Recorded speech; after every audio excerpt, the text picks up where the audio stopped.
Hello everyone, how are you doing? We just got the patch notes for the upcoming Shadows update in Paladins, and I wanted to give you all my thoughts. First off, I feel like this update has the potential to be the most exciting we've seen in a while, and we'll get to why in a bit. But for now, let's begin with the new champion, Vatu, the Evil Spirit Carpet. I mean Vatu the Shadow, who is our newest flank champion and looks awesome. His primary fire is the Kunai, in which he does a Genji secondary fire from Overwatch, throwing 3 in an arc. The further away you are, the further the spread. His alternate fire is the Shadow Bombs, in which he throws 3 sticky bombs that explode after a short duration, dealing 200 damage each. Not much to say on these first 2 abilities because I've seen them before on Genji and Bomb King. However, things get very interesting with his abilities. His first ability is Ambush, where you select a target and immediately teleport next to them and deal 200 damage. You can chain 2 of these together once activated. This looks like a lot of fun. I've always wondered what it would look like in an FPS if you had the ability to teleport near enemies, and soon I'm gonna know.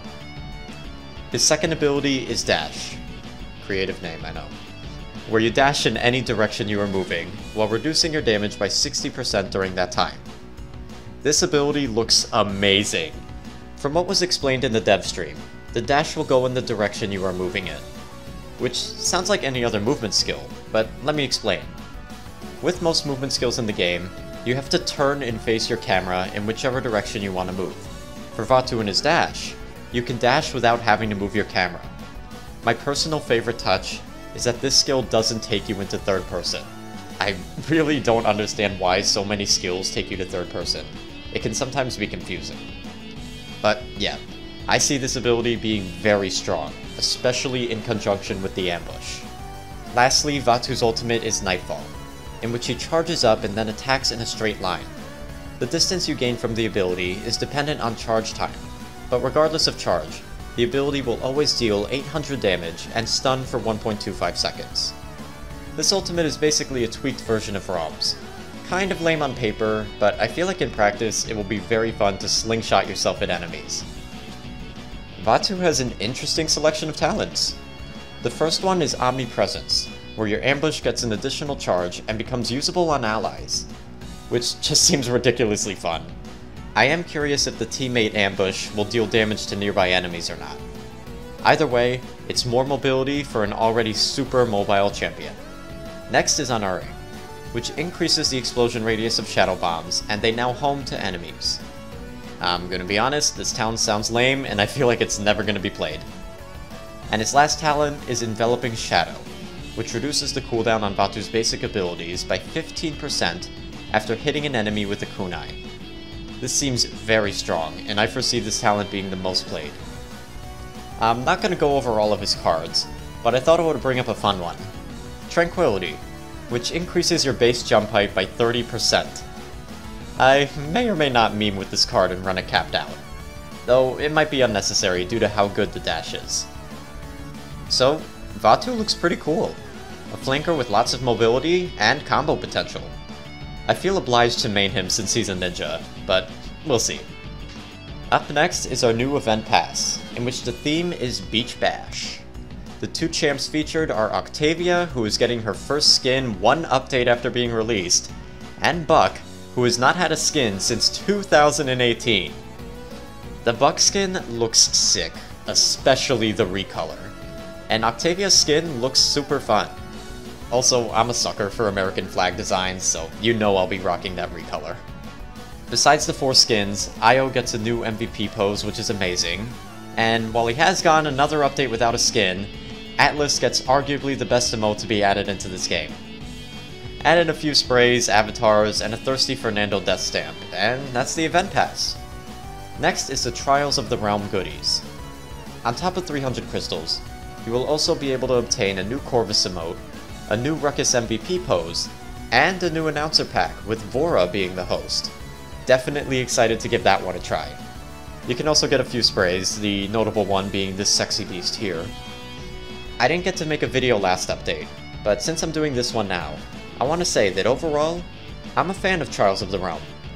I like the idea of getting a direct reward for doing a set of challenges, and I like the choice the player has. If you see a set of challenges with the reward being a lame spray you don't care about, then you don't have to bother. However, if you see a reward that you actually want, then you will have to invest a bit of time to retrieve it. Great marketing strategy. Bravo, Evilmoji. Now if only you guys could stop making ridiculous challenges like kill 10 enemies with Pip's explosive flask! Excuse me? Up next is the Jaguar Falls visual update, and the new map looks great. I especially love the way the capture zone looks now. I know many people have been criticizing Evilmoji for putting so much work on updating the old maps versus making new ones, but I stand with their decision. The updated maps look so much better, and I believe it's important to fix what you already have before adding something new. Now if only they took the same approach with bugs. So earlier, why did I say that this update is possibly the most exciting in a while? Because after so long, we're getting new LTMs or limited time game modes.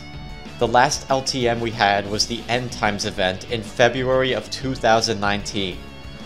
For this patch cycle, there will be 8 unique LTMs that will rotate.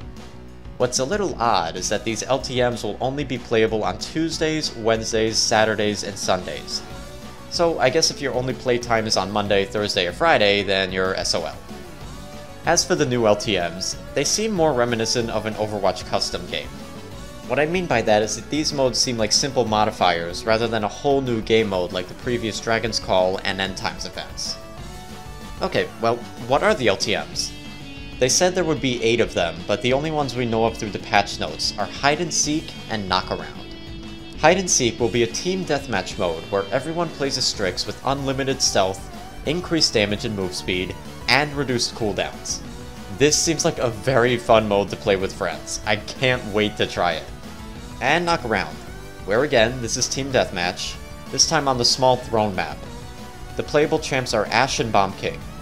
Normal abilities and weapons will deal reduced damage, but cooldowns are reduced and knockbacks have 50% increased effectiveness. The goal will be to knock the opponent out of the map. Missed opportunity to call the mode Knockout.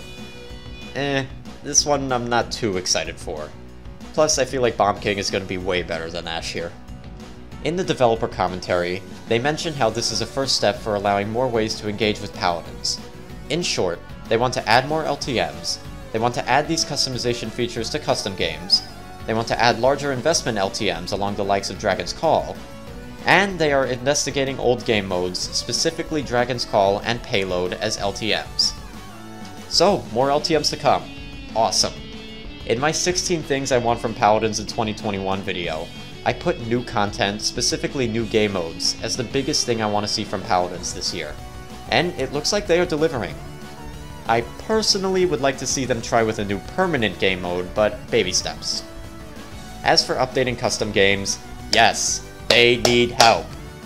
Having the ability to create wacky custom games like in Overwatch would be amazing. Even before the workshop got added, customs were so much fun in Overwatch, and I'm ecstatic to see them be improved in Paladins. Cause right now, oh my god, do they suck. When I had to make part 4 of my Amani guide, the part where I talk about all the individual matchups, every time I wanted to have my helpers change champions, I had to exit the custom match, make a new one, go through the champion select, wait for everyone to load in, then wait 40 or so seconds for the onslaught match to start. Please, please, please, please. If they are adding more options for customs, please give the option for a custom game to stay up after a match finishes. It's so aggravating having to make a new lobby and start over from scratch every damn time. Next is the customization options, starting with 2 skins that probably would have been in the Battle Pass if we still had those. That being Lifeguard Tiberius and Lady Liberty Inara. The Tiberius skin is okay, I guess. It looks just like his normal skin, except they put him in swimming gear. Bonus points for bringing back the wrecked weapons though. I wish we got more of them, but Tony the Tiger is a start. Also, I don't have pets, but don't cats hate the water? As for Inara's skin, I think it's really cool and surprisingly fitting. I sadly won't be getting it, or the Tiberius skin, since they're both locked in loot boxes. And that brings me to another point, which I'm not sure if I should have mentioned this earlier, but before we continue, I want to give my opinions on event passes and the new forms of monetizing skins. If every update only had 2 skins added, I would be fine with the shorter event passes. problem is that in this update, and the previous Indomitable update, we have gotten 4 new skins. The 2 skins that aren't in the event pass have to be purchased in loot boxes, most of which cost the same 400 crystals that the event pass itself costs.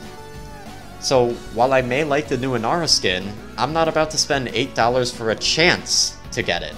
I don't like the new Wings of Liberty mount, so if I get that from my chest, it's just going to be wasted money on my part. Back to the actual passes. The price for the amount of content you get has went up. For skins alone, in the old battle passes, you would pay 600 crystals and get 4 skins with 4 recolors. Now for 400 crystals, you're getting 2 skins and 2 recolors. So while the event pass may be cut in half content and XP wise, price wise you're technically paying more for 2 skins than you would have been paying under the old system. In the old system, technically you would pay 300 crystals for 2 skins. Now, you're paying 400 crystals and still getting 2 skins. Also, between the new pass and Trials of the Realm, you only get 350 crystals back, whereas in the old battle passes, you could get all 600 of your crystals back. I'll let that one slide though, since Evil Moji does have to make money, and giving out battle passes for free isn't really a good business strategy. The RNG loot boxes, however, I will not tolerate. Okay, sorry for going off tangent, but we also got that mount I mentioned earlier. Not a big fan, the arms creep me out. Wrapping up the cosmetic section is 2 new gold skins, this time for Ying and Talus. At least now we can stare at a gold-plated illusion while it heals another teammate instead of us. Okay, next up, ranked matchmaking updates. The normal wait time has been doubled from 4 to 8 minutes, and the overtime queue has been increased, going from 1.5 minutes to 5 minutes. Basically, when these timers expire, the matchmaker will just slap you into a match regardless of skill rating. That's why in ranked you can end up having diamonds and silvers on the same team. The increase in wait time is to supposedly fix this problem. I am a bit worried about this, however. Does Paladins have enough of a ranked player base to justify this change? Because if it doesn't, then you could potentially be waiting 13 minutes plus for a single match. I'll definitely come back to you guys on this one. I'm planning to make a little ranked review video when I get my 100 wins. Okay, ranked map rotations, who cares? Balance! Always my favorite to cover. Androxus is getting a massive and well-deserved nerf to the quick draw card. It will no longer give you bonus ammo, and now heals you for 15 a level when hitting a player with your revolver. This new card sounds kind of weak, but I am so happy that the bonus ammo is going. I said this in my top 10 most annoying champs vid, but Androxus having 11 shots is just stupid, especially when he already has ammo regen cards. Andy players might actually have to learn ammo management now. That'll be fun to watch. Furia is getting a slight nerf to the Exterminate talent, with the damage bonus going from 100% to 75%. Or to simplify, the beam will now deal 700 DPS, down from the previous 800. I think this is a fair change. Exterminate felt really unfun to play against, especially if you were frontline. However, the nerf is light, and I think the talent will still be playable. Grok is getting a nice change to his healing totem, where the cooldowns now occur simultaneously. It's a bit complicated to explain, so I won't, but essentially you will be getting your totems back faster. I think this will feel great to play with. Another support, Grover, getting a buff and a nerf. The buff is to his ultimate. Upon activation, it will now consume 20% ult charge, and then drain the remaining 80% over its duration. Basically, you won't get chipped if you die right away, and cancelling your ultimate early will be more viable due to you keeping some charge. Great change here. For the nerf, this is to the Deep Roots talent, which turns Crippling Throw into a root. The maximum bounces has been reduced from 5 to 3. Good, this talent is infuriating to fight against. Kinessa is getting a nerf! Crabbery! True Grit, which heals you when you hit a fully charged shot. The healing is going from 100 a level to 50 a level. Good, this card was obnoxious, just like Kinessa is. I foresee Kinessa getting some kind of strict treatment in the future. She is ridiculously good in some matches right now. Lech, getting a similar nerf to Kinessa. The Hunted card, which grants you lifesteal against your target, is getting the percentage lowered from 10% to 5% per level. To be honest, I suck at playing Lex, so I don't think he's crazy OP, but since the retribution was changed to no longer be random, having a controlled 50% lifesteal does seem very strong. Next, Octavia getting some numbers changed. The marksman rifle scoped fire is having its damage lowered from 500 to 425. However, its spread, recoil, and damage falloff are being reduced to compensate. This is a good change in my opinion.